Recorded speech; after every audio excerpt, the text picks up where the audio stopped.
Hello दोस्तों, welcome back to my channel. और आज मैं लाई हूँ आपके लिए environment June 2023 monthly current affair.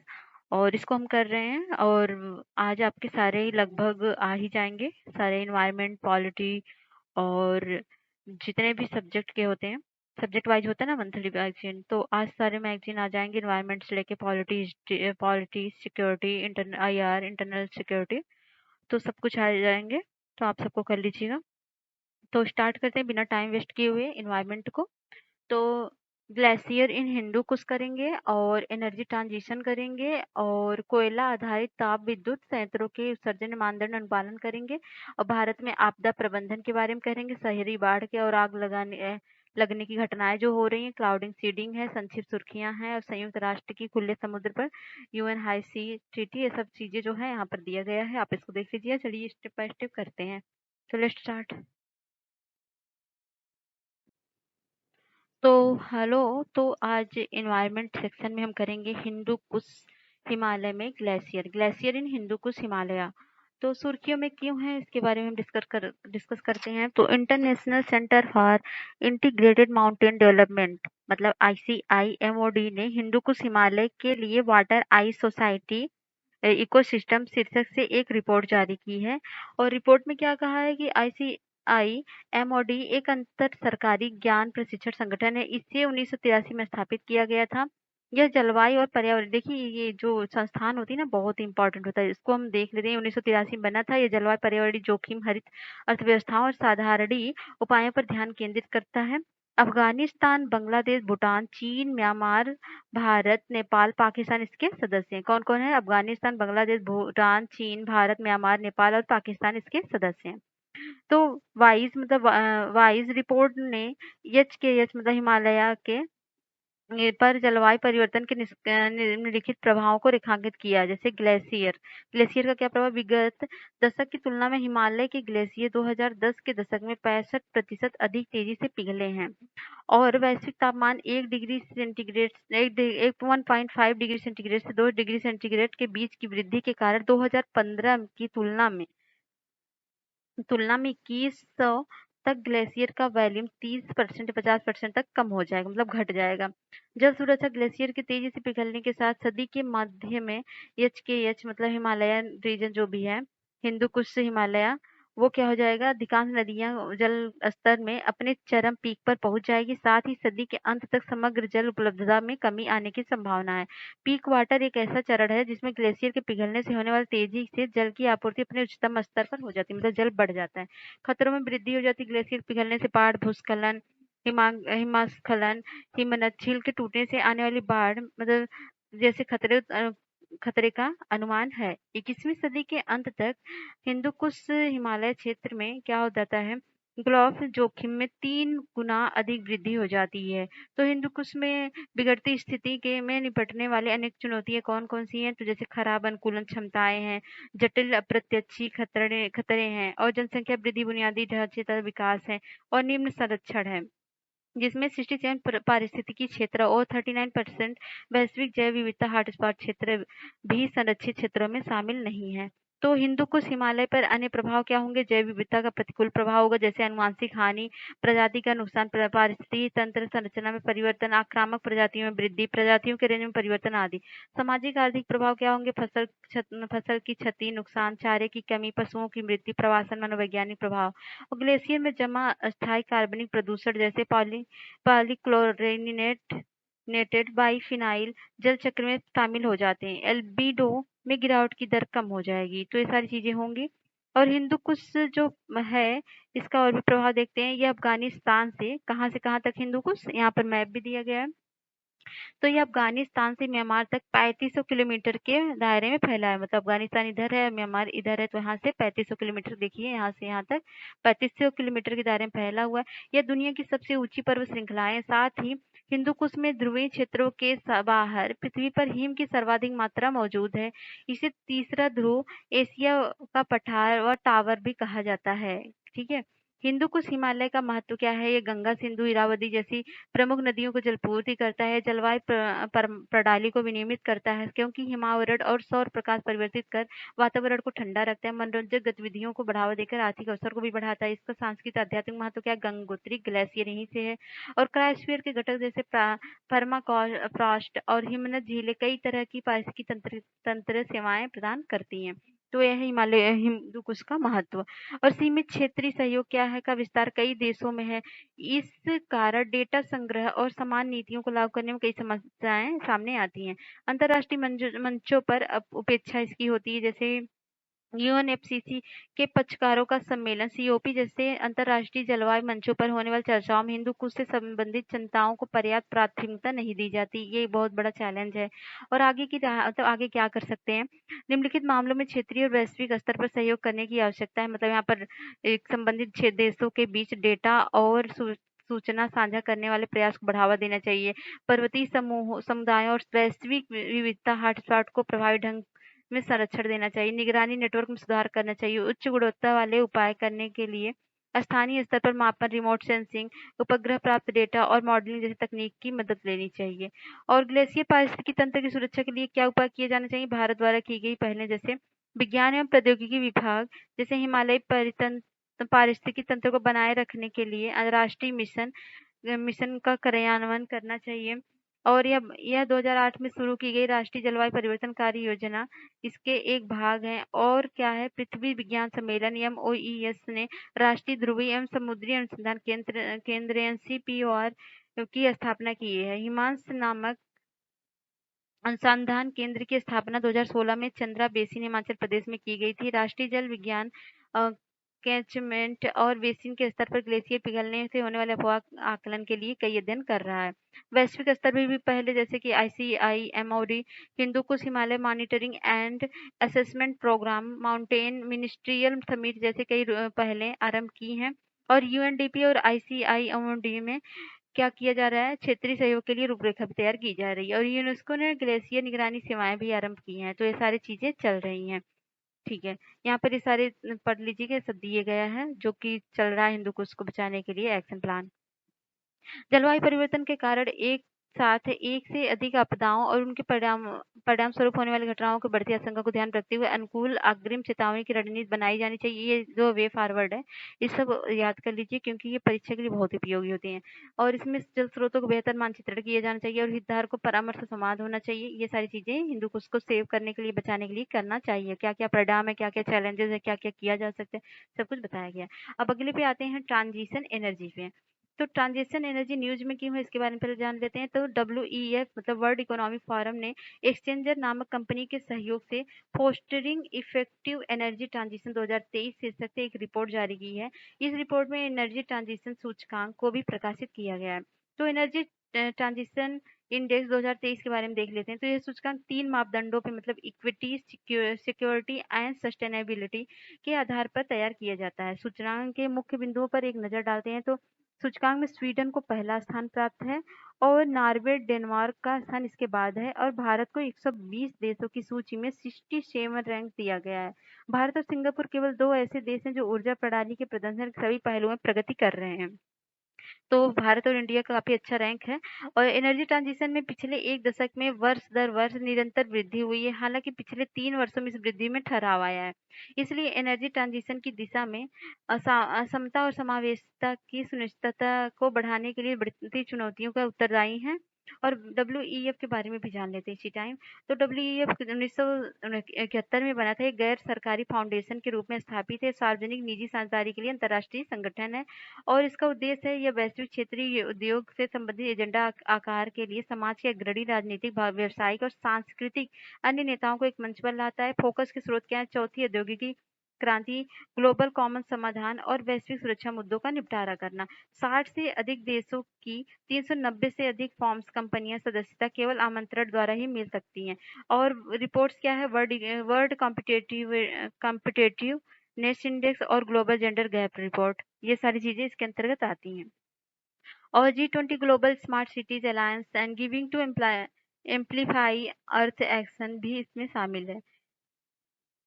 तो एनर्जी ट्रांजिशन के बारे में जानते हैं। तो वैश्विक ऊर्जा क्षेत्रक द्वारा ऊर्जा उत्पादन और खपत में जीवाश्म आधारित स्रोतों, तेल व प्राकृतिक गैस के कोयला सहित से पवन और सौर जैसे नवीकरणीय ऊर्जा स्रोतों को अपनाने की दिशा में बढ़ता एनर्जी ट्रांजिशन कहलाता है। भारत में एनर्जी ट्रांजिशन की आवश्यकता क्यों है? तो उत्सर्जन को कम करने और ग्लोबल वार्मिंग से निपटने के लिए विद्युत उत्पादन भारत के ग्रीन हाउस गैसों के उत्सर्जन में योगदान करने का एक प्रमुख क्षेत्रक है। 2019 में इसी क्षेत्र का GHG के कुल उत्सर्जन में लगभग 34% योगदान दिया गया है। पर्यावरण का प्रभाव भी पड़ता है, पर्यावास की क्षति होती है। इसमें अंतर्राष्ट्रीय प्रतिबद्धताओं को पूरा करने के लिए इसमें राष्ट्रीय स्तर पर निर्धारित योगदान NDCS और पंचामृत संकल्पों को पूरा करने के लिए एनर्जी ट्रांजिशन तेजी लाने की जरूरत है। तो इन संकल्पों को लगभग 2030 तक कुल ऊर्जा उत्पादन और गैर जीवाश्म ईंधन स्रोतों की हिस्सेदारी बढ़ाकर 50% करना है। 2070 तक नेट जीरो लक्ष्य प्राप्त करना है। ऊर्जा निर्भरता में कमी, ऊर्जा सुरक्षा को बढ़ावा देने के लिए भारत को परंपरागत ऊर्जा संसाधन की आपूर्ति श्रृंखला में अस्थिरता से संबंधित समस्याओं का समाधान करने के लिए ऊर्जा आयात पर अपनी निर्भरता कम करने की आवश्यकता है। तो उदाहरण जैसे कि हाल ही में आर्थिक भू राजनीतिक घटनाक्रमों जैसे यूक्रेन संकट के कारण ईंधन की कीमतों में वृद्धि हुई है और जिससे ईंधन की आपूर्ति प्रभावित हुई है। और यहाँ पर देख लेते हैं एनर्जी ट्रांजिशन इंडेक्स फ्रेमवर्क क्या है। तो सिस्टम परफॉर्मेंस और ट्रांजिशन रेडिएशन और कोर इनेबल्स, तो ये सारे इंडिकेटर है। तो इसके द्वारा आप समझ सकते हैं वित्त निवेश हो रहा है, विनिमय और राजनीतिक प्रतिबद्धता, नवाचार है, संरचना है, शिक्षा और मानव पूंजी है, न्यायगत संगत सुरक्षा और साधारण है इसमें। तो काफी सुगम ऊर्जा के लिए है, ये भी बात सही है। और हरित रोजगार सृजन करने के लिए अंतरराष्ट्रीय नवीकरणीय ऊर्जा एजेंसी के ग्लोबल एनर्जी ट्रांजिशन आउटलुक के अनुसार 2050 तक नवीकरणीय ऊर्जा क्षेत्र में 43 मिलियन लोगों को रोजगार मिलने की संभावना है। काफी बड़ी अपॉर्चुनिटी है, तो ध्यान रखने की बात है।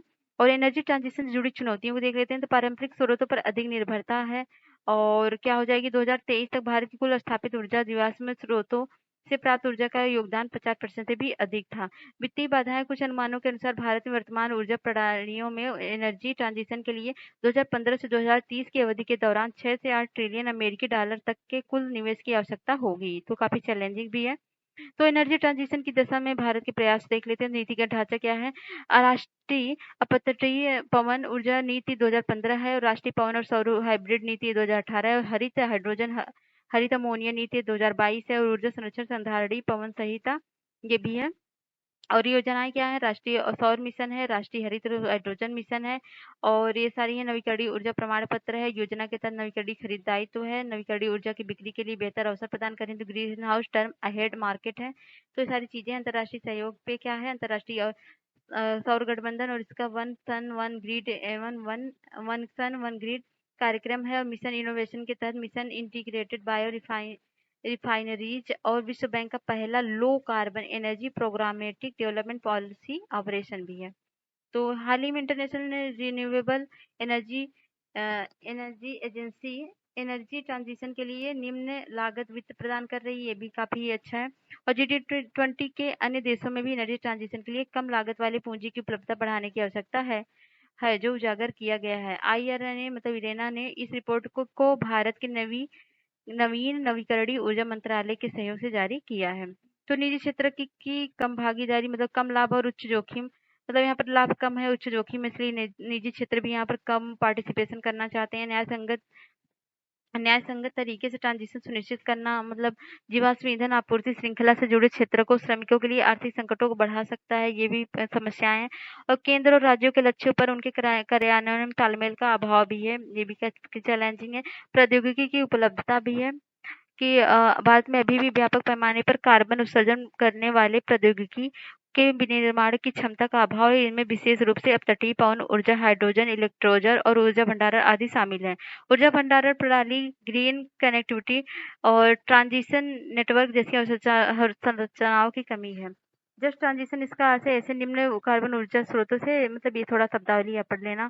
और आगे की राह क्या कर सकते हैं? जीवाश्म ईंधन आधारित अकुशल ताप विद्युत संयंत्रों को बंद करने और जीवाश्म ईंधन आधारित ऊर्जा के उपयोग को धीरे धीरे समाप्त करने की जरूरत है। मिश्रित वित्त संरचनाओं को अपनाना चाहिए और अग्रणी प्रौद्योगिकी के लिए अनुसंधान विकास को बढ़ावा देना चाहिए और जस्ट एनर्जी ट्रांजिशन पार्टनरशिप अपनानी चाहिए। और ये सारी कोयले पर अत्यधिक निर्भर अर्थव्यवस्था को जस्ट एनर्जी ट्रांजिशन और उसके कारण उत्पन्न सामाजिक प्रभावों का समाधान करने में मदद करनी चाहिए करेगी, ऐसा कुछ करना चाहिए। और सक्षम योजनाओं और कार्रवाई और गवर्नेंस प्रक्रियाओं के माध्यम से एनर्जी ट्रांजिशन में राज्यों की भागीदारी बढ़ाने के लिए राज्य स्तरीय फ्रेमवर्क तैयार करना चाहिए। और क्या करना चाहिए, एनर्जी ट्रांजिशन से प्रभावित होने वाले क्षेत्रों, लोगों के आदि के बारे में पर्याप्त डेटा एकत्र करना चाहिए। साथ ही कार्यबल को उत्पन्न कौशल प्रदान मतलब रीस्किल करना चाहिए ताकि वो लोग इसमें पार्टिसिपेट कर सकें और रोजगार प्रदान करने वाले रीडिप्लॉयमेंट के लिए प्रभावी नीतियां तैयार की जानी चाहिए। मतलब ये जब नई नई स्कीम है और नई नई योजनाएं इसमें लागू होंगी या फिर नए तरीके से कार्य होगा तो वहाँ पर लोगों को रीस्किल करना चाहिए ताकि उस चीज को कर सकें और एम्प्लॉयमेंट वहाँ पर बढ़ सके और उन लोग को मिल सके। और ट्रैकिंग एसडीजी गोल मतलब 7 जो है एनर्जी प्रोग्रेस रिपोर्ट। इस रिपोर्ट के अंतर्राष्ट्रीय ऊर्जा एजेंसी आईईए, अंतर्राष्ट्रीय नवीकरणीय ऊर्जा इरेना, संयुक्त राष्ट्र सांख्यिकी प्रभाग, विश्व बैंक, डब्ल्यूएचओ के संयुक्त प्रयासों से जारी किया गया है। तो किससे जारी किया है? इन सबके द्वारा जारी किया गया है। तो एसडीजी 7 सभी के लिए किफायती, विश्वसनीय और संधारणीय आधुनिक खर्च ऊर्जा प्रदान करने वाला लक्ष्य निर्धारित किया गया। रिपोर्ट की मुख्य बिंदु क्या है?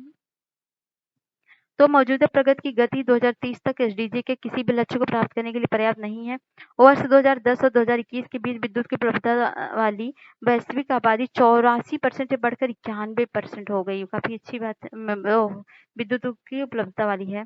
और आगे बढ़ाते हैं, इस सदी में ग्लोबल वार्मिंग 1.5 डिग्री सेल्सियस से सीमित रखने की अनुकूल ऊर्जा प्रणाली अपनाने की दिशा में कई कदम उठाने की आवश्यकता है। वैश्विक ऊर्जा उत्पादन 2030 तक नवीकरणीय ऊर्जा की हिस्सेदारी बढ़ाकर 30 से 38% करना इनमें से एक है।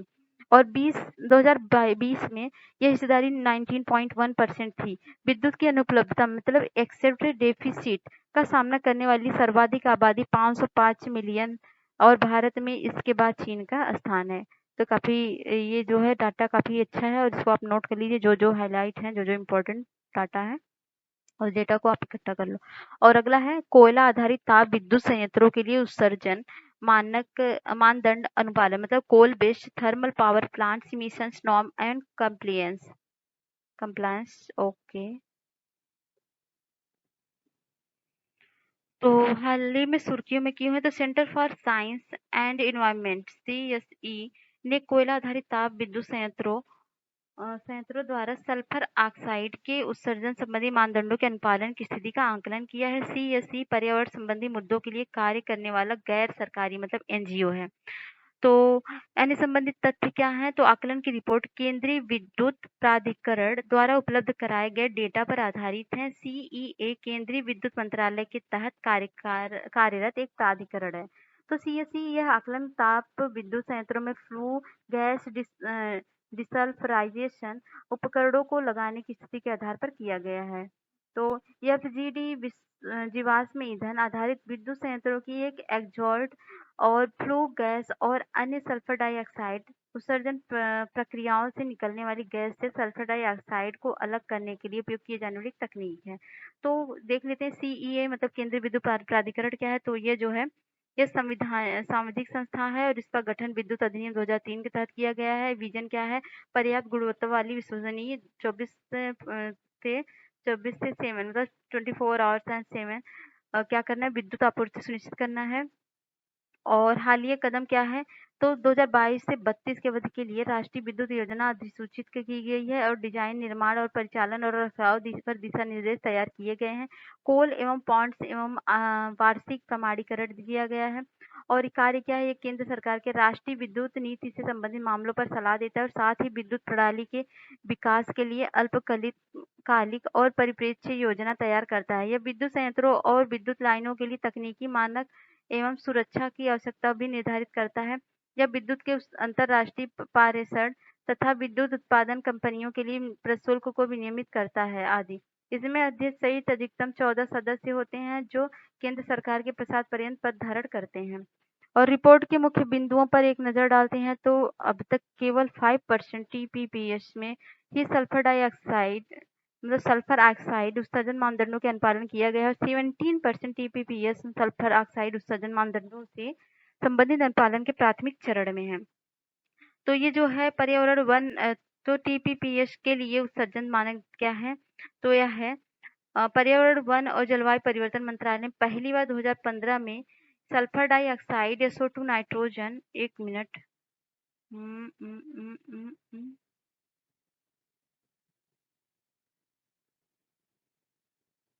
हुँ। ठीक है।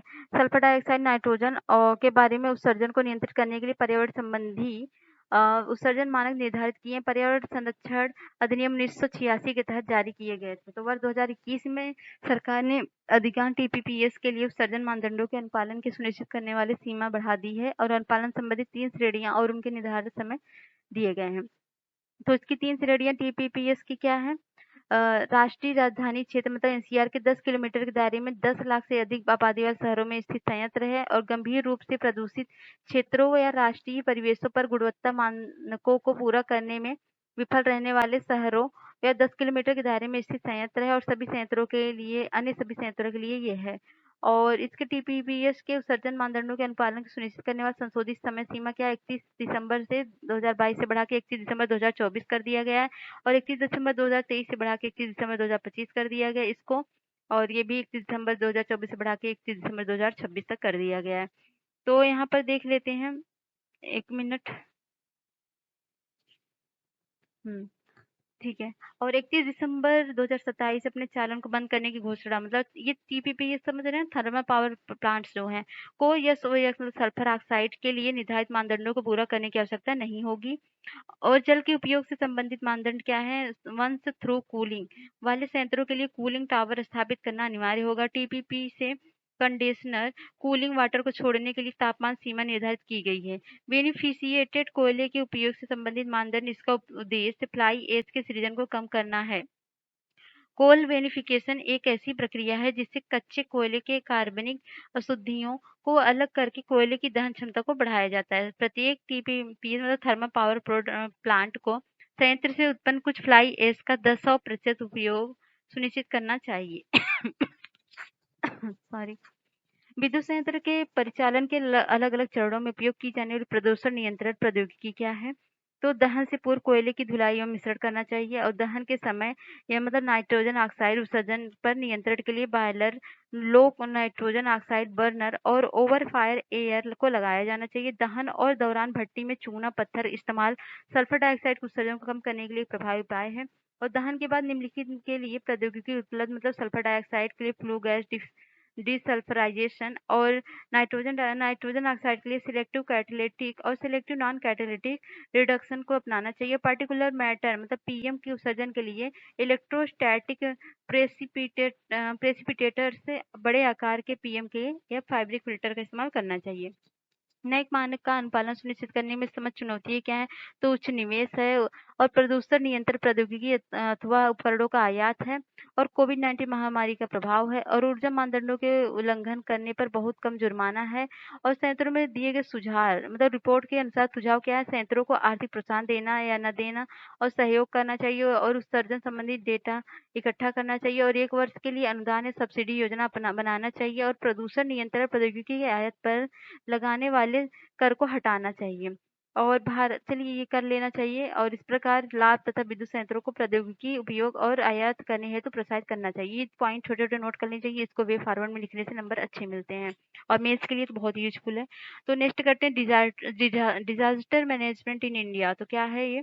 तो हाल ही में केंद्रीय गृह मंत्रालय ने देश के आपदा प्रबंधन के लिए 8 करोड़ रुपए मतलब 8,000 करोड़ रुपए अधिक के परिव्यय वाली 3 प्रमुख ये परियोजनाओं की घोषणा की है और अन्य संबंधित तथ्य क्या है? विजन विजन मतलब 247 के तहत राज्यों केंद्र शासित प्रदेशों के प्रशासन के साथ आयोजित बैठक के दौरान शुरू की गई। इसका उद्देश्य भारत को आपदा रोधी या आपदाओं को सहने में सक्षम बनाने मतलब इंडिया डिजास्टर रेजिलियंस के लिए देश में आपदा जोखिम न्यूनीकरण प्रणाली को और मजबूत करना है। और भारत में आपदा प्रबंधन का संस्थागत तंत्र आपदा प्रबंधन अधिनियम 2005 के तहत है और इसको देख लेते हैं क्या है राष्ट्रीय आपदा प्रबंधन मतलब एनडीएमए।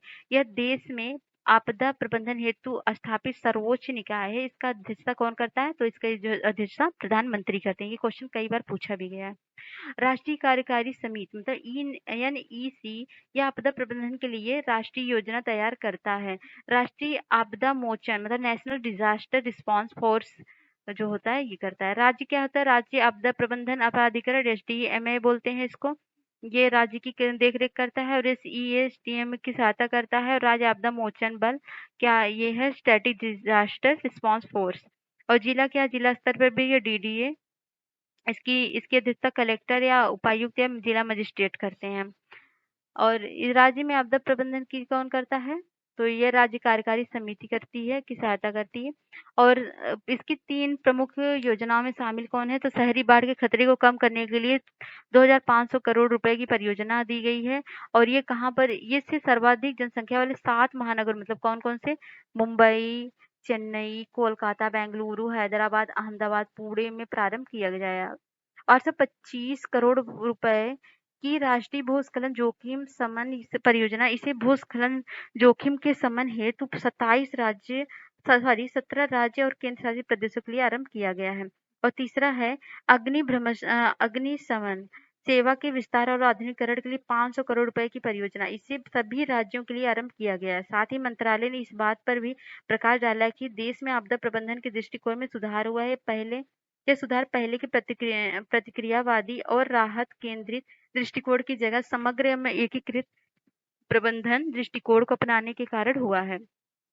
और भारत ने भूस्खलन के बारे में अधिक जानकारी के लिए मार्च 2023 के मासिक समसामयिक का संदर्भ ले सकते हैं। मतलब आप पुराना थोड़ा डेटा देख सकते हैं। भारत में प्रतिक्रियावादी एवं राहत केंद्रित दृष्टिकोण में बदलाव के लिए उठाए गए कदम क्या है? आपदा प्रबंधन के लिए समझ दृष्टिकोण आधारित आपदा प्रबंधन और रोकथाम, शमन और तैयारी है। और शमन संबंधी गतिविधियों के लिए 2021 के राष्ट्रीय आपदा शमन कोष मतलब DMF के राज्य आपदा शमन कोष की स्थापना की गई। राष्ट्रीय रोकथाम संबंधी गतिविधियों को शुरू किया गया और उन्नत अग्रिम चेतावनी प्रणाली विकसित की गई और फंड्स तथा सक्रिय और अधिक आवंटन 2005 से 14 और 14 से 23 के बीच एनडीएमए द्वारा जारी किए गए फंड में लगभग 3 गुना वृद्धि हुई है। और देख लेते हैं इसके बारे में एनडीएमए क्या है। तो राष्ट्रीय आपदा प्रबंधन एनडीएमए 2016 में राष्ट्रीय आपदा प्रबंधन नीति 2009 जैसी नीतियां हैं। इन नीतियों के तहत आपदा प्रबंधन के सभी चरणों को शामिल किया गया, जैसे रोकथाम, शमन, कार्रवाई, पुनर्हाली ये सब। और राष्ट्रीय आपदा प्रतिक्रिया कोष है इसके अंतर्गत। और आपदा जोखिम न्यूनीकरण के लिए सेंड्राई फ्रेमवर्क का हस्ताक्षर करता है भारत। और 2019 में भारत में आपदा रोधी संरचना के गठबंधन शुरुआत की गई। ये बहुहितकारी वैश्विक साझेदारी है और सूचना संचार प्रौद्योगिकी को बढ़ावा देने के लिए बनाया गया है। और केंद्र एवं राज्यों के बीच सहयोग के लिए जमीनी स्तर पर स्थानीय समुदायों की भागीदारी सुनिश्चित किया जा रहा है। और उदाहरण के लिए आपदा कार्रवाई हेतु सामुदायिक स्वयं सेवक की प्रशिक्षण योजना भी शुरू की गई है। तो ये सारी चीजें आपदा से निपटने के लिए, आपदा प्रबंधन के लिए की जा रही है। आपदा प्रबंधन की चुनौतियां क्या है? अकुशल समन्वय एवं एक से अधिक एजेंसियों की मौजूदगी है और जिला स्तर पर धीमी प्रगति है। 28 राज्यों के 87 जिलों में जिला आपदा प्रबंधन योजनाएं अभी भी लंबित हैं। और जोखिम न्यूनीकरण योजनाओं में जलवायु परिवर्तन को पर्याप्त महत्व नहीं दिया गया है। और क्षमता निर्माण एवं परीक्षण की कमी है, प्रशिक्षण कमी है। अकुशल अग्रिम चेतावनी प्रणालियां हैं, मतलब बहुत अच्छा वर्क नहीं कर रही हैं। और आधारित अवसंरचना की कमी की बात की गई है। और अन्य मुद्दे क्या हैं? आपदा जोखिम तैयारी संबंधी उपायों के बारे में लोगों के बीच जागरूकता की कमी है। भवन निर्माण के लिए बनाए गए कानून जैसी अन्य नीतियों का अनुपालन सही से नहीं किया जा रहा है, ये भी कमी है। सही समय पर केंद्रीय सहायता उपलब्ध नहीं होती आदि, ये सभी प्रॉब्लम्स हैं।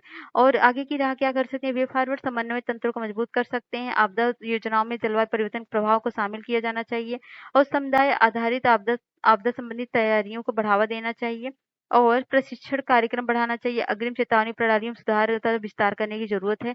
और संबंधित सुर्खियां और क्या है इससे संबंधित? तो CDRI मतलब आपदा रोधी अवसंरचना से, तो वो है केंद्रीय मंत्रिमंडल CDRI मतलब आपदा रोधी अवसंरचना तथा हेड क्वार्टर्स एग्रीमेंट पर हस्ताक्षर करने को मंजूरी दे दी है। वर्ष 2022 में मंत्रिमंडल ने CDRI को एक अंतर्राष्ट्रीय संगठन के रूप में मान्यता दी थी।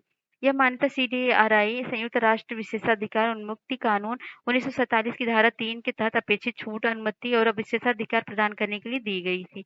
तो ये सारी चीजें हैं। और यहाँ पर आपदा रोधी अवसंरचना के लिए गठबंधन क्या है? Coalition of disaster resilience infrastructure CDRI। उत्पत्ति इसकी 2019 में संयुक्त राष्ट्र जलवायु कार्यक्रम कार्रवाई शिखर सम्मेलन न्यूयॉर्क में भारत के प्रधानमंत्री ने शुरू किया था। इसे राष्ट्रीय सरकारों, संयुक्त राष्ट्र एजेंसियों और कार्यक्रमों, बहुपक्षीय विकास बैंकों और निजी क्षेत्र तथा शैक्षिक व ज्ञान आधारित संस्थाओं की एक वैश्विक साझेदारी के रूप में आरंभ किया गया। उद्देश्य क्या है? जलवायु और आपदा जोखिम को सामना करने के लिए अवसंरचना प्रणालियों को लचीलेपन को बढ़ावा देना ताकि सतत विकास सुनिश्चित हो सके। और सदस्य वर्तमान में 31 देश और 6 अंतर्राष्ट्रीय संगठन, निजी क्षेत्र के 2 संगठन इसके सदस्य हैं और भारत भी इसका सदस्य है। किसका है? Coalition of disaster resilience infrastructure का। यह आपदा जोखिम न्यूनीकरण के लिए सेंट्रल फ्रेमवर्क है, पेरिस जलवायु समझौते के तालमेल पर कार्य कर रहा है। और आगे देखते हैं अधिनियम, ये देख लेते हैं 1 मिनट। संयुक्त चार्टर संयुक्त राष्ट्र इसके अधिकारी के लिए यूएन सदस्य देश के लिए राज्य क्षेत्र में कानूनी अधिकार, विशेषाधिकार उन्मुक्तियां प्रदान करता है। यूएन को अपने कार्यों करने तथा उद्देश्यों की पूर्ति के लिए आवश्यक है। अधिनियम की धारा 3 में कहा गया कि किसी देश में स्थित संयुक्त राष्ट्र के परिसर में उक्त देश द्वारा कार्यकारी, प्रशासनिक, न्याय और विधायी कार्रवाई नहीं किया जा सकता। इस अधिनियम को कई अंतर्राष्ट्रीय संगठनों के लिए लागू किया गया है, मतलब कई सारे अंतर्राष्ट्रीय संगठनों के लिए लागू किया गया है। और चलिए आगे बढ़ते हैं। बस इतना ही ज़्यादा इम्पोर्टेंट अंतर्राष्ट्रीय भागीदारी का लाभ उठाने का, तकनीकी विशेषता और फंड से इस्तेमाल और समस्त देश के अनुदान प्राप्त करने की है। और इसमें जो काम कर रहे हैं, जैसे अंतर्राष्ट्रीय संगठन का दर्जा मिलने से सीडीआरआई की निम्नलिखित अनुमति प्राप्त हो जाएगी। ये सारी चीजें हैं। भारत में विशेषज्ञों की नियुक्ति करने और सदस्यों के बीच विशेषज्ञों को भारत लाने की और फंड्स के इस्तेमाल की और तकनीकी और अंतर्राष्ट्रीय भागीदारी, ये सारी चीजें भारत में बढ़ जाएंगी। तो आगे करते हैं अर्बन फ्लड। अर्बन फ्लड क्या है? शहरी बाढ़। तो शहरी बाढ़ व्यापक स्तर पर होने वाले जल जमाव की स्थिति हो शहरी बाढ़ कहा जाता है। जल निकासी की खराब दशा में ये सब होता है। यह ग्रामीण बाढ़ से काफी अलग होता है। शहरी बाढ़ में क्या होता है? यह स्तर लगभग 1 से 8 गुना तथा बाढ़ के दौरान जो होता है 6 गुना तक बढ़ जाती है। शहरी बाढ़ के उदाहरण नई दिल्ली में आई बाढ़, 2023 में बेंगलुरु में आई बाढ़ और 2022 में हैदराबाद में आई बाढ़ और 2020 में आई बाढ़ और 2022 हैदराबाद में आई बाढ़ आदि सारे चैलेंजिंग है।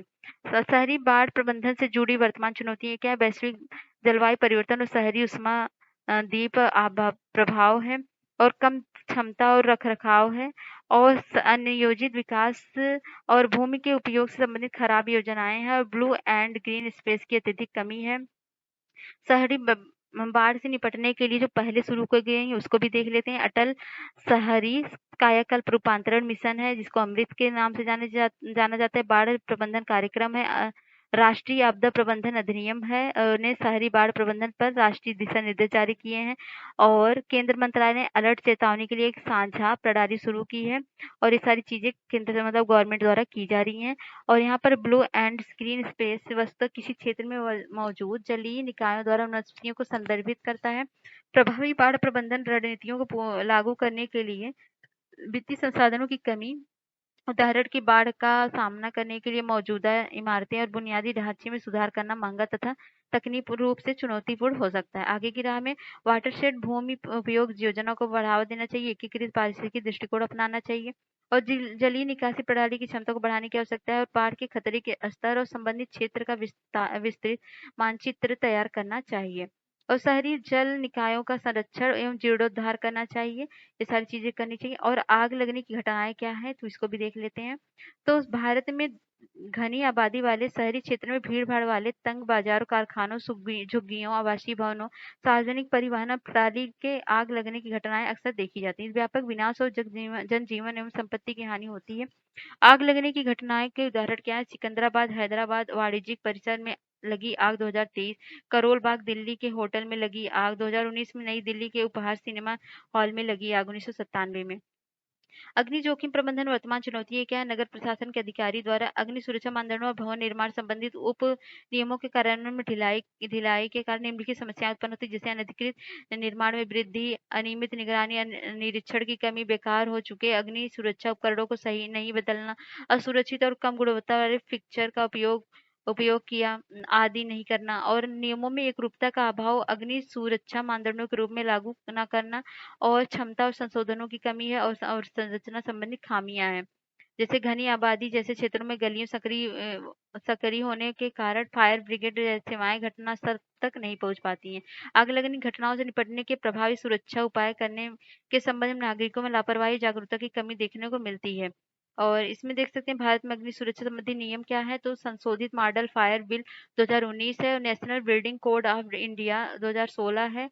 और वर्ष 2020 में स्वास्थ्य और परिवार कल्याण मंत्रालय ने अग्नि सुरक्षा हेतु किसी तीसरे पक्ष का प्रमाणन के लिए सख्त निर्देश जारी किए हैं। और एनडीए में अस्पतालों के सहित सार्वजनिक भवनों में अग्नि सुरक्षा के लिए आवश्यक वन पालन के प्रारूप निर्धारित किए गए हैं। और आगे की राह क्या है, model fire and emergency service bill 2019 है। और automatic smoke alarm, sprinkle gas रिसाव अलार्म आदि होनी चाहिए। और अग्नि जोखिम समन और प्रबंधन को मुख्यधारा में लाने की आवश्यकता है। और अस्पतालों में सिनेमा हॉल आदि के नियमित और तौर पर अग्नि सुरक्षा ऑडिट करनी चाहिए। परमिट लाइसेंस अनुमोदित और मंजूरी और नवीकरण के लिए पहले उचित मूल्यांकन और जांच करनी चाहिए। और क्लाउड सीडिंग के बारे में जान ले तो क्या है, तो ये भी न्यूज में था। तो आईआईटी कानपुर ने क्लाउड सीडिंग के एक परीक्षण उड़ान का सफलतापूर्वक संचालन किया है। तो क्लाउडिंग सीडिंग के बारे में जान लेते हैं। मौसम में कृत्रिम तरीकों से बदलाव करने की एक तकनीक है क्लाउडिंग सीडिंग। इसके साथ कृत्रिम तरीके से वर्षा कराई जाती है। देख लीजिए यहाँ पर कृत्रिम तरीके से सिल्वर आयोडाइड का छिड़काव हेलीकॉप्टर से किया जाता है, जिससे कि बादल जब बने रहते हैं संघनित होकर वर्षा करते हैं। वर्षा तब होती है जब वायु में नमी की मात्रा ऐसे स्तर पर पहुंच जाती है जब जलकण में भार एवं आकार में बढ़ोतरी हो जाती है। इसका आकार काफी बड़ा हो जाता है और वायुमंडल में अटके रहने का संभावना संभव नहीं हो पाती है। ये जल बूंद बूंद के रूप में पृथ्वी पर गिरने लगते हैं, इससे ही वर्षा कहा जाता है। क्लाउड सीडिंग का उद्देश्य संघनन की प्रक्रिया के लिए रासायनिक नाभिक में न्यूक्लियाई उपलब्ध कराकर इन प्रक्रिया को सुविधाजनक बनाना और तेज करना है। मतलब जहां पर बादल होंगे हेलीकॉप्टर सिल्वर आयोडाइड का छिड़काव किया जाए जिससे बारिश होती है। यह तकनीक उसी स्थिति में काम करती है जब वायुमंडल में पहले से पर्याप्त मात्रा में बादल हो। ऐसा नहीं है कि बादल ना हो आप इस छिड़काव का करके बारिश करवा दो, ऐसा नहीं होता है, बादल रहना चाहिए। बादलों में नाभिक कणों को शामिल करने के दो तरीके हैं। आकाश में कणों को छोड़ने के लिए बड़ी कैनन का उपयोग करना चाहिए। हवाई जहाज इस्तेमाल करके आकाश में ऊपर से कणों को छोड़ना चाहिए। आईटी कानपुर के हवाई जहाज वाली पद्धति का उपयोग किया। और cloud aerosol interaction and precipitation enhancement and experiment fourth Maharashtra Solapur में 2018 और 2019 में लगातार 2 मानसून सत्रों के दौरान आयोजित किया गया था। क्लाउड सीडिंग के मुख्य रूप से 8 रसायनों का उपयोग किया जाता है। कौन से? सिल्वर आयोडाइड, शुष्क बर्फ, पोटेशियम आयोडाइड, प्रोपेन, कैल्शियम और carbon carbide, ammonia, nitrate, sodium chloride, urea, यौगिक आदि, इन सब 8 चीजों का उपयोग किया जाता है। ये 8 चीजों को याद कर लीजिए अगर कर सके। क्लाउड सीडिंग के लाभ क्या है? सूखा प्रबंधन। क्लाउड सीडिंग तकनीक सूखा प्रभावित क्षेत्रों के लिए उपयोग, मतलब सूखा जहाँ पर ज्यादा पड़ता है वहां पर इस उपयोग का किया जाता है। भारत में 87% जिले सूखे के चपेट में है, तो वहां पर इसका उपयोग किया जा सकता है। हवाई अड्डों पर कोहरा साफ करने के लिए किया जा सकता है। वनाग्नि का समाधान। भारत में वन स्थिति रिपोर्ट 2021 के अनुसार भारत 35.46% वन क्षेत्र वनाग्नि से प्रभावित हैं। क्लाउड सीडिंग के माध्यम से वर्षा कराकर वनाग्नि से प्रभावित क्षेत्र को कम किया जा सकता है और ओला वृद्धि को रोकने में सहायक किया जा सकता है और स्थान पर वर्षण को संभव बनाया जा सकता है। जल की उपलब्धता में सुधार लिया जा सकता है। और क्लाउडिंग सीडिंग से जुड़ी चिंताएं क्या है? जैव संचयन मतलब क्या है? उदाहरण के लिए सिल्वर आयोडाइड रसायन का उपयोग आमतौर पर क्लाउड सीडिंग के लिए किया जाता है और जैव संचयन के कारण यहाँ रसायन जलीय जीवन के लिए विषाक्त बन जाता है। मतलब ये जो सिल्वर आयोडाइड है सभी जीवों के लिए विषाक्त भी हो सकता है। जैव संचयन किसी जीव में रासायनिक संचय की एक प्रक्रिया है तथा एक घटित होती है तथा एक जीव में किसी रसायन के ग्रहण कर की दर उसके शरीर से इसके उत्सर्जन की दर से अधिक हो जाती है। कार्बन फुटप्रिंटिंग में वृद्धि होती है, प्रभावशीलता पर संदेह होता है और सभी प्रकार के बादलों का उपयुक्त न होना। सीडिंग से बेहतर परिणाम प्राप्त करने के लिए बादल पर्याप्त घने और अनुपयुक्त तापमान डिग्री सेंटीग्रेड बीच होने चाहिए। और हाइड्रोलॉजिकल चक्रों को संतुलित करना चाहिए। और हाइड्रोलॉजिकल प्रभावित कर सकते हैं ये लोग, मतलब जो वाटर इवेपोरेशन होता है फिर बादल बनते हैं फिर बारिश होती है, वो सब चीज प्रभावित हो सकती है क्लाउड सीडिंग से। और निष्कर्ष क्या है? इसमें नैनो टेक्नोलॉजी आधारित टाइटेनियम ऑक्साइड कोडिंग शामिल करने से क्लाउडिंग सीडिंग तकनीक और अधिक प्रभावी बनाया जा सकता है। ये सारी चीजें हैं निष्कर्ष में। और अब चलते हैं हम न्यूज इन शॉर्ट में। तो न्यूज इन शॉर्ट में देखते हैं तो यूएन हाई सीज ट्रीटी क्या है? तो खुले समुद्र संधि मतलब हाई सीज ट्रीटी राष्ट्रीय क्षेत्राधिकार से परे क्षेत्रों की समुद्री जैव विविधता बीबीएनजी और अंतर सरकारी सम्मेलन अपनाया गया। इस संधि का उद्देश्य वर्तमान और भविष्य की पीढ़ियों से महासागरों के संरक्षण का दायित्व ग्रहण करना है। इसे संयुक्त राष्ट्र समुद्री कानून अभिसमय यूएन क्लॉज के फ्रेमवर्क के तहत तैयार किया गया है। और इसके में क्या है, ये संधि कानूनी रूप से बाध्यकारी है, लेकिन 60 देशों द्वारा पुष्टि के बाद ही लागू होगा। मतलब 60 देश पुष्टि करेंगे तभी कानूनी रूप से बाध्यकारी होगा। संधि के मुख्य बिंदु क्या है? इसे लचीलेपन को मजबूत करने के लिए वाले प्रदूषणकर्ता द्वारा भुगतान का सिद्धांत तथा विवाद के निपटान से संबंधित प्रावधान किया गया है, और अपने अधिकार क्षेत्र में बाहर अपनी किसी भी निर्धारित गतिविधि के संभावित पर्यावरणीय प्रभाव का आकलन करना अनिवार्य होगा। और यह संधि महासागर प्रबंधन के लिए एकीकृत दृष्टिकोण है, और जलवायु परिवर्तन और समुद्र के अम्लीकरण के प्रतिकूल प्रभाव से निपटने के लिए पारिस्थितिकी तंत्र के लचीलेपन को मजबूत बनाने वाले बल देते हैं। इस संधि से निम्नलिखित को भी मान्यता दी गई, जैसे देशज लोगों और स्थानीय समुदायों के अधिकार एवं पारंपरिक ज्ञान के बारे में, वैज्ञानिक अनुसंधान की स्वतंत्रता तथा लाभों के लिए उचित समान बंटवारे की आवश्यकता है। इस संधि का उद्देश्य अंतर्राष्ट्रीय जल क्षेत्र में बड़े पैमाने पर ऐसे समुद्री संरक्षित क्षेत्रों को की स्थापना करना है जो खुले समुद्र में समुद्री जैव विविधता की रक्षा करेंगे। इससे इसमें संधि की शर्तों के अनुपालन तथा उन्हें लागू करने की निगरानी के लिए पक्षकारों के सम्मेलन सीओपी आयोजित करने की भी चर्चा की गई है। तो ये सारी चीजें की गई हैं, इसको थोड़ा देख लीजिए। बॉन क्लाइमेट चेंज, ये बहुत ही इंपॉर्टेंट है, इसको ध्यान से पढ़िएगा। तो हाल ही में बॉन जलवायु बैठक संपन्न हुई है। इस आयोजन दुबई में COP 28 के बैठक के लिए एजेंडा तय करने और तैयारी करने के लिए किया गया था। बैठक के दौरान कुछ चर्चाएं हुई, जैसे इसे दौरान ग्लोबल स्टॉक टेक के एक मसौदे फ्रेमवर्क जारी किया गया।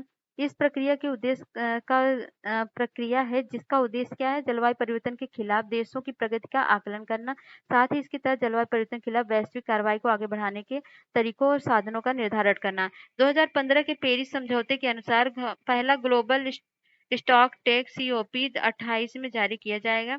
मिटिगेशन वर्क प्रोग्राम की शुरुआत 2021 में ग्लासगो में आयोजित COP 26 में की गई। इसका उद्देश्य जलवायु परिवर्तन के खिलाफ कार्रवाई को आगे बढ़ाने के उत्सर्जन में कटौती कर ध्यान देने केंद्रित करना है। विकासशील देशों के लिए सहायता है शिकायत, यह देशों मतलब विकासशील जो देश है उनकी यह शिकायत है कि विकसित देशों ने अभी तक उन्हें उत्सर्जन लक्ष्यों को प्राप्त करने के लिए वित्त और प्रौद्योगिकी का हस्तांतरण नहीं किया है, मतलब वो हेल्प नहीं कर रहे हैं। हानि और क्षति सिद्धांत, लॉस एंड डैमेज प्रिंसिपल क्या है, COP 27 में अपनाया गया है, और इस सिद्धांत के तहत वित्त पोषण किसी प्रकार किया जाएगा, इस बात को लेकर विकसित और विकासशील देशों के बीच मतभेद बना हुआ है।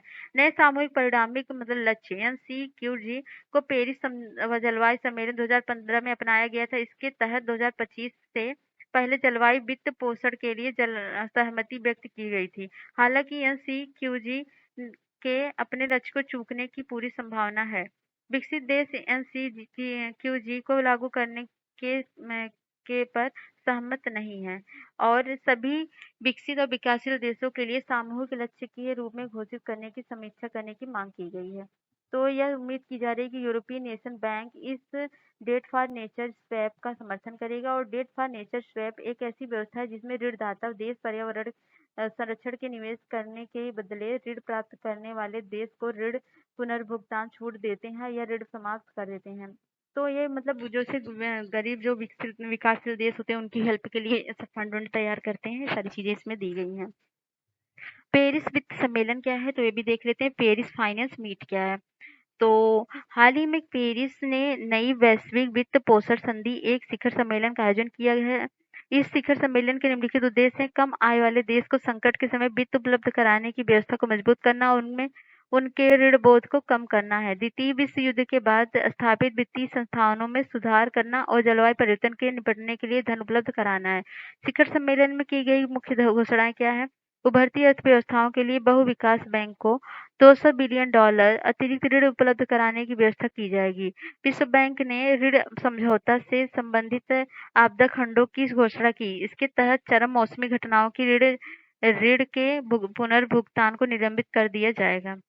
तो SDR जो है के माध्यम से निर्धन देशों को $100 बिलियन का वित्त पोषण प्रदान किया जाएगा। SDR अंतर्राष्ट्रीय मुद्रा कोष की अंतर्राष्ट्रीय आरक्षित परिसंपत्ति है। धनी देशों में निर्धन देशों में SDR पुनर्निवेश का प्रस्ताव किया गया है, और सेनेगल के लिए 2.5 billion euro just energy transition partnership समझौते की घोषणा की गई, जिसका उद्देश्य एनर्जी मिक्स में नवीकरणीय ऊर्जा की हिस्सेदारी को बढ़ावा देना है। प्रदूषणकर्ताओं को कर के दायरे में लाने में तेजी आई है, और प्रदूषण पर मतलब पॉल्यूशन टैक्स उस व्यक्तियों पर लगाया जाने वाला है जो पर्यावरण को प्रदूषित करते हैं।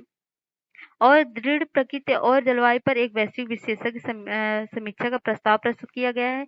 इसे निम्न मध्यम आय वाले देशों को क्षमता पर ऋण प्रभाव का आकलन करने के लिए प्रस्तावित किया गया है। यूरोपीय संघ में पेरिस अलायंस कार्बन मार्केट्स पर कार्ल टूल एक्शन जारी किया गया। इसका उद्देश्य कम से कम 60% वैश्विक उत्सर्जन कार्बन मूल्य निर्धारित तंत्र के दायरे में लाना है। लंबे समय से प्रतीक्षित $100 बिलियन के जलवायु वित्त के लक्ष्य को 2023 में पूरा करने के निर्णय लिया गया है। तो अगला क्या है, वैश्विक पर्यावरण सुविधा मतलब GEF द्वारा वैश्विक जैव विविधता फ्रेमवर्क फंड GBFF को मंजूरी। Global environment facility approves global biodiversity framework fund ये तैयार, मतलब इसके बारे में आज हम डिस्कशन अब करते हैं। तो 64वीं वैश्विक पर्यावरण सुविधा परिषद की बैठक ब्राजील में हुई और GEF के गवर्नेंस बोर्ड ने एक नए कोष की स्थापना को मंजूरी दे दी। यह कोष कुनिमिंग मॉन्ट्रियल ग्लोबल बायोडायवर्सिटी फ्रेमवर्क के कार्यान्वयन को वित्त पोषित करेगा। अनुमोदित GBFF को अगस्त 2023 तक कनाडा में आयोजित होने वाले अगली GEF सभा में शुरू किया जाएगा। GBFF सरकारों, निजी क्षेत्र और परोपकारी संगठनों से पूंजी प्राप्त करेगा। ये 8 विषय कार्य क्षेत्र जैव विविधता संरक्षण, पुनर्स्थापना और भूमि समुद्र उपयोग, स्थानीय योजना निर्माण आदि पर ध्यान केंद्रित करेगा। और देखते हैं GEF के देश के संसाधन के आवंटन मार्गदर्शन करने वाले निम्नलिखित 3 सिद्धांत हैं। कौन सा? जैसे पहला है आवंटन प्रणाली को निरंतर आधार पर वित्तीय योगदान को समायोजित करना चाहिए और अल्प विकसित देशों, छोटे द्वीपीय विकासशील देशों की विशेष आवश्यकता पर विचार करना चाहिए। यह स्वीकार करना कि जैव विविधता दुनिया भर में समान रूप से वितरित नहीं है, साथ ही कुछ क्षेत्रों में दूसरों की तुलना में वैश्विक जैव विविधता लाभ में योगदान करने की क्षमता है। और KMGBF को जैव विविधता पर संयुक्त राष्ट्र कन्वेंशन COP मतलब COP15 मॉन्ट्रियल द्वारा अपनाया गया था। 2030 तक हासिल करने के लिए 23 लक्ष्य निर्धारित किए गए हैं। इन लक्ष्यों में भूमि और समुद्र 30% संरक्षण, निम्नीकृत पारिस्थितिकी तंत्र और 30% बहाली तक आक्रामक प्रजाति के किसी परितंत्र में प्रवेश की दर को आधा करना शामिल है। GEF के बारे में जान लेते हैं। GEF जो है अलग अलग पर्यावरण मुद्दों के निपटाने के लिए बहुहितधारक साझेदार है और 1992 आयोजित UNFCCC के रियो पृथ्वी शिखर सम्मेलन ठीक पहले स्थापित किया गया था। GEF इसके बारे में जान लीजिए। GEF क्या है? GEF परिषद में भाग लेने वाले दाता देश प्रदान करते हैं। यह हर 4 साल में पुनः पूर्ति मतलब रिप्लेनिशमेंट प्रक्रिया के माध्यम से फंड जुटाया जाता है यहाँ पर। और यह निम्नलिखित 5 अभिसमयों के लिए वित्तीय तंत्र के रूप में कार्य करती है। जैव विविधता, पहले वो 5 तंत्र के लिए कौन कौन है? तो जैव विविधता पर अभिसमय, जलवायु परिवर्तन पर संयुक्त राष्ट्र फ्रेमवर्क अभिसमय और दीर्घ स्थायी जैविक प्रदूषकों पर स्टॉकहोम अभिसमय कन्वेंशन, मतलब अभिसमय कन्वेंशन होता है। संयुक्त राष्ट्र मरुस्थली रोकथाम अभिसमय और मरकरी पर विनिमयता कन्वेंशन, इन सब के लिए क्या करता है? वित्तीय तंत्र प्रदान करता है। और GCF की संरचना, GEF असेंबली का गठन भारत सहित इसके सभी 185 देशों या भागीदारों से मिलकर हुआ है। GEF परिषद इसका मुख्य शासी निकाय है। इस परिषद में GEF सदस्य देशों के समूह क्षेत्रों में 32 सदस्यों की नियुक्ति की जाती है। 16 सदस्य विकासशील देशों से और 14 सदस्य विकसित देशों से तथा 2 सदस्य मध्य व पूर्वी यूरोप और पूर्व सोवियत संघ के देशों से निर्वाचित होते हैं। GEF का सचिवालय वाशिंगटन DC अमेरिका में स्थित है। अब अगला देखते हैं वर्ल्ड इन्वायरमेंट डे 2023। तो वर्ल्ड इन्वायरमेंट आपको पता है जून में ही पड़ता है, 5 जून 2023 को, और ये करंट अफेयर भी जून का है। तो इस बार 50वीं वर्षगांठ मनाई गई और संयुक्त राष्ट्र पर्यावरण कार्यक्रम मतलब UNEP एक अभियान के रूप में 1973 से प्रतिवर्ष 5 जून को विश्व पर्यावरण के दिवस में मनाया जाता है। तो 1973 लेकर 2023 तक 50 वर्ष कंप्लीट हो चुके हैं। पृथ्वी मतलब उद्देश्य क्या है? पृथ्वी ग्रह पर मौजूद जीवन के संरक्षण के प्रति जागरूकता को पैदा करना। और प्रतिवर्ष विश्व पर्यावरण दिवस के एक नई थीम के साथ आयोजित किया जाता है। साथ ही हर साल इस दिवस का मेजबान देश होस्ट कंट्री भी होता है। तो विश्व पर्यावरण दिवस 2030 की थीम क्या है? प्लास्टिक प्रदूषण का समाधान, मतलब बीट प्लास्टिक पॉल्यूशन। क्या है ये थीम? याद कर लो, बीट प्लास्टिक पॉल्यूशन। इस वर्ष इसकी मेजबानी नीदरलैंड और पश्चिम अफ्रीकी देश कोडे डी आइवर द्वारा संयुक्त रूप से की गई। गौरतलब है कि भारत में नेतृत्व 45वां वैश्विक पर्यावरण दिवस का आयोजन भी समान थीम के साथ किया गया था। विश्व पर्यावरण दिवस 2023 अवसर पर केंद्रीय पर्यावरण और वन और जलवायु परिवर्तन मंत्रालय निम्नलिखित 2 योजनाओं की शुरुआत भी की गई। Mangrove initiative for shore line habitats and tangible incomes मिट्टी के रूप में तथा अमृत धरोहर के रूप में इसकी योजना की शुरुआत की गई। तो यूएनईपी के बारे में जान लेते हैं क्या है। इसकी उत्पत्ति 1972 में की गई थी। यह एक अंतर सरकारी संगठन है। इसमें इसके मानना क्या है, मानव पर्यावरण पर संयुक्त राष्ट्र सम्मेलन स्टॉकहोम सम्मेलन 1972 के परिणाम स्वरूप गठित किया गया था और इसका वैश्विक पर्यावरण संबंधी एजेंडे को निर्धारित करना है, सतत विकास लक्ष्य प्राप्त करना है, सब है इसके लक्ष्य। इसमें लगभग 93 देश हैं, भारत भी इसका सदस्य है। अन्य महत्वपूर्ण जानकारियां भी हैं यहाँ पे। और यूएनपी द्वारा की जा रही रिपोर्ट ये बहुत इंपॉर्टेंट है, सारी रिपोर्ट याद कर लीजिए। पहला कौन सा है, जीईओ मतलब वैश्विक पर्यावरण आउटलुक रिपोर्ट है, अनुकूलन अंतराल रिपोर्ट है, ट्रिपल इमरजेंसी है, cooling emission and policy synthetic report अंतरराष्ट्रीय मतलब यूएनईपी द्वारा जारी किया जाता है। 4 रिपोर्ट इसके द्वारा जारी किए जाते हैं। अगला है climate change and food choices. तो एक हालिया अध्ययन में तो climate change and food choices, अब इसको करते हैं। इसके लिए मैं कलर ले लेती हूँ। तो हालिया अध्ययन में उत्सर्जन को कम करने और ग्लोबल वार्मिंग से निपटने के लिए खाद्य विकल्प मतलब फूड चॉइस और आहार संबंधी आदतों के बदलाव लाने के महत्व को रेखांकित किया गया। मतलब जलवायु परिवर्तन को कंट्रोल में करने के लिए हम खाद्य विकल्प फूड चॉइस कैसे कर सकते हैं। तो शोध के अनुसार 5 से अधिक उत्सर्जन करने वाले देश जैसे चीन, भारत, इंडोनेशिया, ब्राजील, अमेरिका तो में भोजन संबंधी खपत वर्ष 2019 में 40% आर्थिक वैश्विक खाद्य आपूर्ति श्रृंखला उत्सर्जन के लिए जिम्मेदार थी और भोजन विकल्प वैश्विक उत्सर्जन में तीव्र गति से योगदान कर रहा है। इसके पीछे निम्नलिखित कारण उत्तरदायी जैसे आहार में पशु आधारित उत्पादों की ओर झुकाव बढ़ रहा है और लोग रेड मीट, डेयरी और मानव उत्पादित झींगा आदि सेवन करने लगे। इस वजह से जुगाली करने वाले पशुओं के पाचन तंत्र से होने वाले उत्सर्जन, रूमिनेंट इंट्रिंग इमिशन तथा वनों की कटाई में बढ़ोतरी हुई है। पैकेज्ड एंड प्रसंस्कृत खाद्य वस्तुओं की प्राथमिकता दी जा रही है और मतलब पैकेजिंग होगी तो मतलब इसका प्रदूषण बढ़ेगा। खाद्य विकल्पों का तेज से वैश्वीकरण हो रहा है। क्या है, असंधारणी तरीके से उत्पादित खाद्य पदार्थों की खपत में अत्यधिक बढ़ोतरी हो रही जिससे अधिक उत्पादन के लिए कृत्रिम उर्वरकों को अत्यधिक उपयोग हो रहा है जिससे उत्सर्जन में वृद्धि हो रही है। मतलब उसमें जो कृत्रिम आर्टिफिशियल उर्वरक डाले जाते हैं उससे भी क्या हो जाती है, प्रदूषण उत्पन्न होता है। भोजन की बर्बादी तो ग्रीन हाउस गैस उत्सर्जन में कम से कम 6% हिस्से के लिए जिम्मेदार है। बताइए, भोजन की जो बर्बादी होती है 6% कार्बन उत्सर्जन के लिए, ग्रीन हाउस गैस के उत्सर्जन के लिए जिम्मेदार है। आगे की राह क्या हो सकती है इससे निपटने के लिए? अधिक वनस्पति वाले खाद्य आहारों या वनस्पति आधारित प्रोटीन जैसे सेम, अनाज आदि को बढ़ावा दिया जाना चाहिए। पशु के मांस के बजाय प्रयोगशाला में विकसित मतलब लैब ग्रोन मीट को खाना चाहिए और अनपैकेज और संधारणी रूप से उत्पादित किए जाने वाले साबुत अनाजों को प्राथमिकता देनी चाहिए। मतलब अनाजों की प्राथमिकता को बढ़ाई जानी चाहिए और जो वेज जो मांस तैयार किए जाते हैं प्रयोगशाला में उसका भी उपयोग किया जाना चाहिए। सब्सिडी और जलवायु परिवर्तन क्या है, सब्सिडी और क्लाइमेट चेंज क्या है? तो विश्व बैंक की रिपोर्ट के अनुसार सब्सिडी जलवायु परिवर्तन से निपटने में मदद नहीं करती। क्या? तो देख लीजिए, सब्सिडी जलवायु परिवर्तन से निपटने में मदद नहीं करती, ये विश्व बैंक की रिपोर्ट के अनुसार कहा जा रहा है। तो सब्सिडी को ऑफकोर्स घटाने की बात की जाएगी यहाँ पे। तो रिपोर्ट के मुख्य बिंदुओं पर एक नजर डाल लेते हैं। तो कृषि, मत्स्य और जीवाश्म ईंधन क्षेत्रों को प्रभावी रूप से सब्सिडी देने के नकारात्मक परिणाम को रेखांकित किया गया इस रिपोर्ट के मुताबिक। इस रिपोर्ट में कहा गया कि इस क्षेत्रों को अप्रत्यक्ष या प्रत्यक्ष रूप से कई ट्रिलियन डॉलर की सब्सिडी प्रदान की जा रही है। बदले में ये क्षेत्र जलवायु परिवर्तन के नकारात्मक प्रभाव को बढ़ावा दे रहे हैं। ये सब्सिडी वैश्विक सकल घरेलू उत्पादन के लगभग 8% से अधिक है और क्षेत्रों और देशों में सब्सिडियों का वितरण अत्यधिक विषम व असमान है। सब्सिडी संबंधी सुधारों के लिए मार्गदर्शन सिद्धांत यहाँ पर दिए गए हैं। लोक स्वीकृति का निर्माण करना, पूरक उपाय करना, अल्पकालिक मूल्य आघातों को कम करना होगा और प्रतिकूल सब्सिडियों को सावधानी पूर्वक और चरणबद्ध तरीके से कम करते हुए उन्हें पूरी तरह समाप्त करना होगा और समान और प्रगतिशील लाभों के साथ दीर्घकालिक पुनर्निवेश को मध्यम रूप से राजस्व का पुनर्वितरित करना होगा। और सब्सिडियों के प्रभाव क्या है? तो कृषि सब्सिडी प्रति वर्ष 2.2 मिलियन हेक्टेयर वनों के नुकसान या वैश्विक वनोन्मूलन के लिए 14% के लिए जिम्मेदार है। जीवाश्म ईंधन का लगातार बढ़ रहा उपयोग कहीं न कहीं सब्सिडी द्वारा प्रोत्साहित होता है।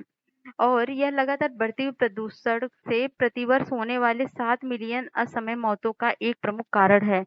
मत्स्यन के लिए प्रतिवर्ष $35 बिलियन से अधिक सब्सिडी दी जाती है, जिसके कारण मछलियों के भंडारण में कमी आ रही है तथा मछली पकड़ने वाले बड़े जहाजों की संख्या बढ़ रही है। इससे मत्स्यन क्षेत्र की लाभप्रदता कम होती जा रही है।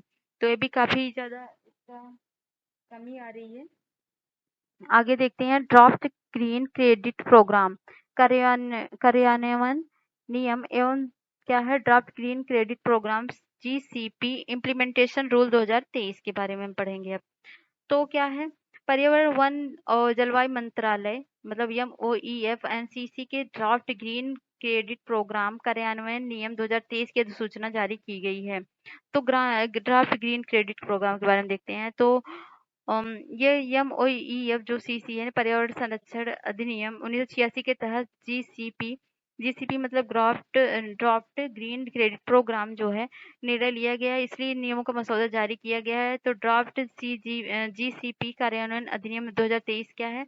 तो ये क्या है, इससे आज से पर्यावरण पर सकारात्मक प्रभाव डालने वाली किसी विशेष गतिविधि के लिए प्रदान की जाने वाली प्रोत्साहन की एक एकल यूनिट है। तो इससे क्या होगा, पर्यावरण पर सकारात्मक प्रभाव डालने वाले कार्यों के लिए व्यक्तियों, संगठनों, स्थानीय निकायों, ग्राम पंचायतों, निजी क्षेत्र को आदि को ग्रीन क्रेडिट प्रदान करने हेतु बाजार आधारित तंत्र का निर्माण करना है। मतलब जो भी एनवायरनमेंट से रिलेटेड काम करे उसको ग्रीन क्रेडिट दिया जाएगा। साथ ही पर्यावरण पर सकारात्मक प्रभाव डालने के कार्यों के लिए जन आंदोलन शुरू करना और मिशन लाइफ के लिए विजन को साकार करना है। ग्रीन क्रेडिट व्यापार किया जा रहा है और इन्हें घरेलू प्लेटफॉर्म पर व्यापार के लिए उपलब्ध कराया जा रहा है। जिस कार्य से ग्रीन क्रेडिट प्राप्त होंगे उसी कार्य से कार्बन बाजार के तहत कार्बन क्रेडिट भी प्राप्त हो सकते हैं। जीसीपी को क्या करना है, प्रशासित करने का कार्य भारतीय वानिकी अनुसंधान और शिक्षा परिषद को सौंपा गया है। यह संस्था जीसीपी के क्रियान्वयन, प्रबंधन और निगरानी के लिए उत्तरदायी होगी। तो यहाँ जीसीपी के लिए क्षेत्र कौन कौन से वृक्षारोपण है, साधारण भवन निर्माण अवसंरचना है, इको मार्क लेबलिंग करना है, मैंग्रोव संरक्षण पुनर्बहाल करना है, वायु प्रदूषण में कमी करना, अपशिष्ट प्रबंधन करना, सतत विकास कृषि करना और जल संरक्षण करना है। ये क्या है, इसका यूज है, मतलब ड्राफ्ट ग्रीन क्रेडिट यही है। आगे क्या है, इसकी घोषणा केंद्रीय बजट 2023 में की गई। यह कार्यक्रम पेरिस जलवायु परिवर्तन मसौदा के तहत भारत के जलवायु लक्ष्यों तथा मिशन लाइफ के विजन के अनुरूप है। जीसीपी का लक्ष्य ग्रीन क्रेडिट के लिए प्रतिस्पर्धी बाजार आधारित दृष्टिकोण के लाभ उठाना है। इस तरह यह अलग अलग हितधारकों की स्वैच्छिक पर्यावरणीय गतिविधियों को प्रोत्साहित करेगा। पेरिस समझौतों का अनुच्छेद 6 बाजार तंत्र के माध्यम से कार्बन व्यापार की अनुमति देता है। अल्पकालिक हैलोजन मतलब शॉर्ट लिव्ड हैलोजन्स क्या है, यह हालिया अध्ययन के आधार पर महासागर अल्पकालिक हैलोजन मुक्त करके पृथ्वी को ठंडा रखते हैं। ये शीतलन में 8 से 10% तक का योगदान देते हैं। SLH का जीवन का 6 महीने से कम होता है। ये ऐसी गैस है जिनमें क्लोरीन, ब्रोमीन, आयोडीन जैसे हैलोजन तत्व होते हैं। तो शॉर्ट लिव्ड हैलोजन क्या होते हैं, ये समुद्री पादप मतलब फाइटोप्लैंक्टन और शैवाल के साथ साथ महासागरीय और क्षोभ मंडलीय रासायनिक घटक से उत्सर्जित अजैविक स्रोत हैं।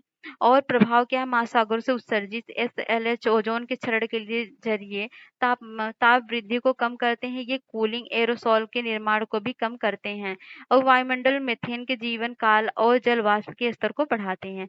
अब लीड रेटिंग सिस्टम क्या है, इसके बारे में देखते हैं। ये क्या है, तो भारत में लीड नेट जीरो प्रमाणन ने अमेरिका और चीन को पीछे छोड़ दिया है। लीड रेटिंग सिस्टम स्वस्थ, दक्ष, निम्न कार्बन उत्सर्जन आधारित और लागत प्रभावी हरित भवनों के उत्सर्जन फ्रेमवर्क प्रदान करता है। तो यहाँ पर दिए गए इतना इम्पोर्टेंट तो नहीं है, छोड़ दीजिए इसको। नेशनल वाटर अवार्ड देख लेते हैं। और तो भारत के उपराष्ट्रपति ने चौथे राष्ट्रीय जल पुरस्कार 2022 प्रदान किए गए हैं। तो भारत के उपराष्ट्रपति ने चौथी राष्ट्रीय जल पुरस्कार 2022 प्रदान किए हैं। श्रेणीवार प्रमुख विजेताओं में शामिल हैं। तो इसमें कौन सर्वश्रेष्ठ आया है, तो मध्य प्रदेश आया है। सर्वश्रेष्ठ जिला कौन सा, गंजाम उड़ीसा का है। और राष्ट्रीय जल पुरस्कार के बारे में देख लेते हैं। इन्हें जल संसाधन, नदी विकास और गंगा जल संरक्षण विभाग 2018 से शुरू किया गया है। दूसरे और तीसरे राष्ट्रीय जल पुरस्कार 2019-20 के लिए दिए गए थे। कोविड महामारी के कारण 2021 में ये पुरस्कार नहीं दिए गए थे। और इसका उद्देश्य जल संसाधन प्रबंधन के प्रति समग्र दृष्टिकोण अपनाने के लिए जगह अलग-अलग हितधारकों को प्रोत्साहित करना। और अगला देखते हैं, निर्जलीकरण को सहने में सक्षम संवहनी मतलब डीटी पादप मतलब डिसिकेशंस टॉलरेंस वेस्कुलर प्लांट्स क्या होते हैं। यह एक अध्ययन के माध्यम से भारत के पश्चिमी घाट में डीटी पादपों की 62 प्रजातियों की खोज की गई। इसका उपयोग कृषि में किया जा सकता है। डीटी पादप ऐसे पादप होते हैं जो चरम निर्जलीकरण की स्थिति का सामना करने में सक्षम होते हैं, मतलब कम वाटर में भी ये ग्रो करेंगे। ऐसे पादप जल की मात्रा 95% तक कम होने की स्थिति में भी अपने जीवन को सुरक्षित बनाए रखते हैं और पुनः जल के उपलब्ध होने पर वह स्वयं को पुनर्जीवित कर लेते हैं। मतलब सूखे तो पड़े रहते हैं, लेकिन जैसे ही जल पाएंगे वो अपने पुनर्जीवित हो जाते हैं। और उष्णकटिबंधीय क्षेत्रों में ऐसे पादप रॉक क्रॉप्स पर बहुत अधिक मात्रा में पाए जाते हैं। रॉकी आउटक्रॉप्स भूवैज्ञानिक संरचनाएं हैं। ये आसपास की भूमि की सतह से ऊपर की ओर उभरी हुई होती हैं। अब प्रोटेस्टेरॉल बायोटा क्या है, इसके बारे में देख लेते हैं। तो हाल ही में हुए एक अध्ययन से पता चलता है कि प्रोटेस्टेरॉल बायोटा जो है 1.6 अरब वर्ष जल के नीचे दुनिया में रहा करते थे। ये दुनिया मतलब ये क्या है, ये सूक्ष्म जीव यूकैरियोटिक से संबंधित है। पृथ्वी पर जीवन के विकास के स्रोत हैं। यूकैरियोटिक कौन होता है, एक कोशिकीय जीव या बहुकोशिकीय जीव होते हैं। इन कोशिकाओं में एक केंद्रक और अन्य झिल्लीबद्ध कोशिकाएं होती हैं। यूकैरियोटिक के आधुनिक रूपों में कवक, पादप, जानवरों, आदमी व ऐसे एकल एक जीवी भी शामिल होते हैं। यूकैरियोटिक और प्रोकैरियोटिक ऐसे ही होते हैं। यूकैरियोटिक मतलब मतलब जो छोटे छोटे जीव होते हैं, जैसे कवक, पादप, ये सब अमीबा। और गिद्धों के लिए हानिकारक दवाओं पर प्रतिबंध, ban on drug harmful for vultures, इसको देखते हैं। तो औषधि तकनीक सलाहकार मतलब डीटीएबी के ने गिद्ध के हानिकारक 2 अन्य दवाओं पर मतलब इसके पहले भी दवाएं बंद थी, 2 अन्य दवाओं पर भी प्रतिबंध लगा दिया है। तो गिद्धों के संरक्षण के लिए पशुधन के उपचार के प्रयोग की जाने वाली 2 दवाओं के निर्माण, बिक्री और वितरण प्रतिबंध सहमति व्यक्त की गई। ये दवाएं कौन कौन सी है, ये है कैटोप्रोफेन और एक्सिक्लोफेनाक। और ये क्या केंद्रीय औषधि मानक नियंत्रण संगठन का हिस्सा है। और इस मतलब ये डीटीएबी परिवार कल्याण मंत्रालय के अधीन है। केंद्रीय औषधि मानक नियंत्रण संगठन का हिस्सा है। यह औषधि और प्रशासन सामग्री अधिनियम तथा नियमों के तकनीकी पहलुओं से संबंधित नीतिगत निर्णय को मंत्रालय को सिफारिश करता है। केटोप्रोफेन और एक्सिलोफेनॉन और डाइक्लोफेनॉक और निमेसुलाइड और एंटीस्टेरॉइड एंटी इम्प्लेमेंटरी दवाएं जो हैं, इनका उपयोग पशुओं की चिकित्सा में किया जाता है। ये दवाएं गिद्धों और अन्य शिकारी पक्षियों के लिए हानिकारक है, क्योंकि जब पशुओं को दवा दिया जाता है तो मरे हुए पशुओं को गिद्ध लोग खाते हैं, जिसकी वजह से उनमें काफी बीमारी, हार्ट अटैक जैसी बीमारी हो जाती है, जिससे वो मर जाते हैं। तो डाइक्लोफेनाक भारत में पहले से ही प्रतिबंधित है। कई बार क्वेश्चन यूपीपीसीएस ने पूछा है, तो अभी इसका नाम भी याद कर लो आप, केटोफेनाक और एक्सिलोफेनाक और डाइक्लोफेनाक, जिसमें फेनॉक आ जाए, याद कर लो ऐसे ही। कुछ एनएसआईडीएस का गिद्धों द्वारा पूरी तरह से उपापचय मेटाबॉलिज्म नहीं हो पाता, इस कारण वे पक्षियों के गुर्दों को नुकसान पहुंचाती हैं। इन दवाओं पर उपचारित मवेशी उपचार 2 से 3-4 दिनों के भीतर का उपापचय कर लेते हैं, अतः इनकी अवधि बीत जाने के बाद वे मर जाते हैं। उन्हें गिद्धों द्वारा खा लिया जाता है, इससे गिद्धों के समझ कोई खतरा पैदा नहीं होता है।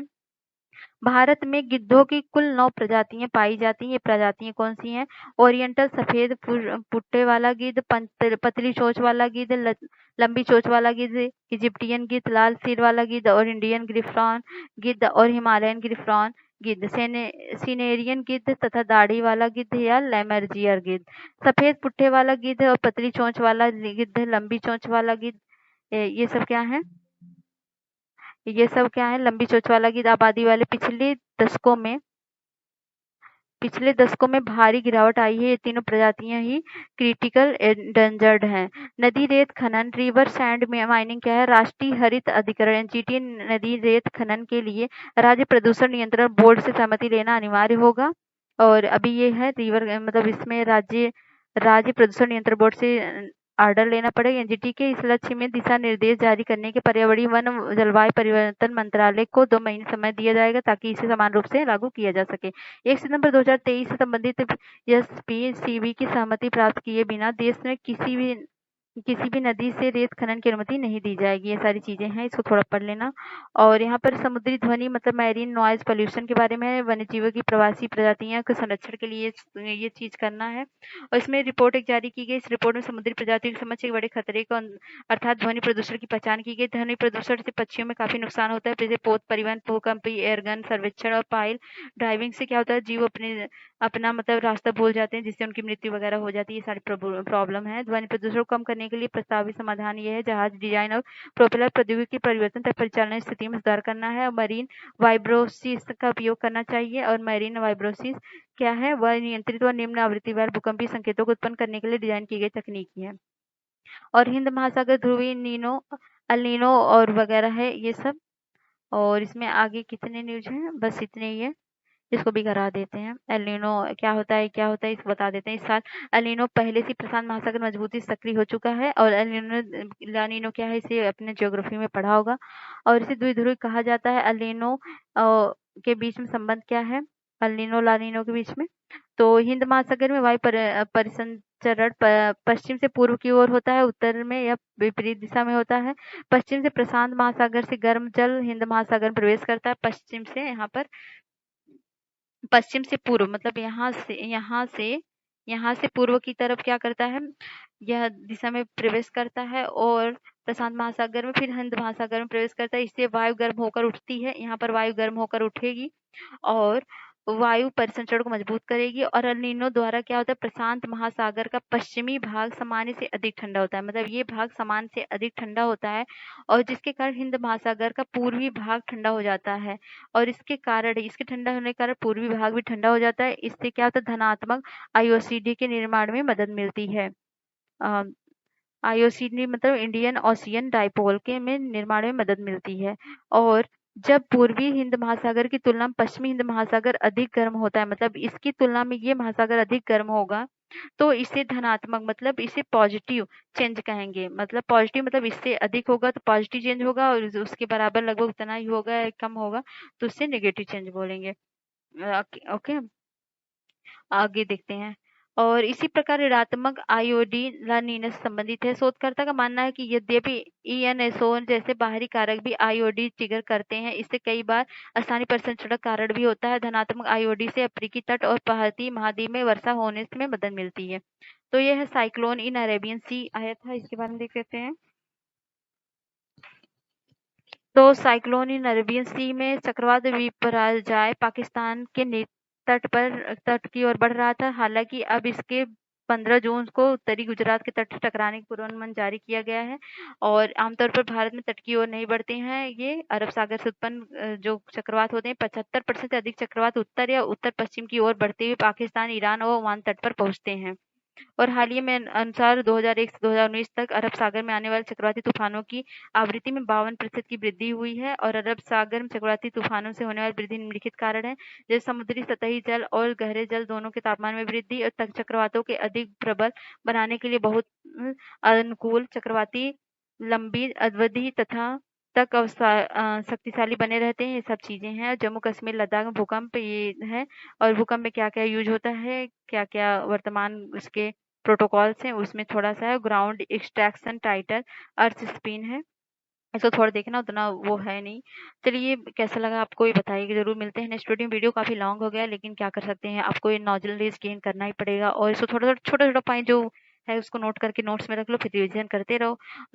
ठीक है, उसके बाद मिलते हैं नेक्स्ट वीडियो में। तब तक के लिए बाय।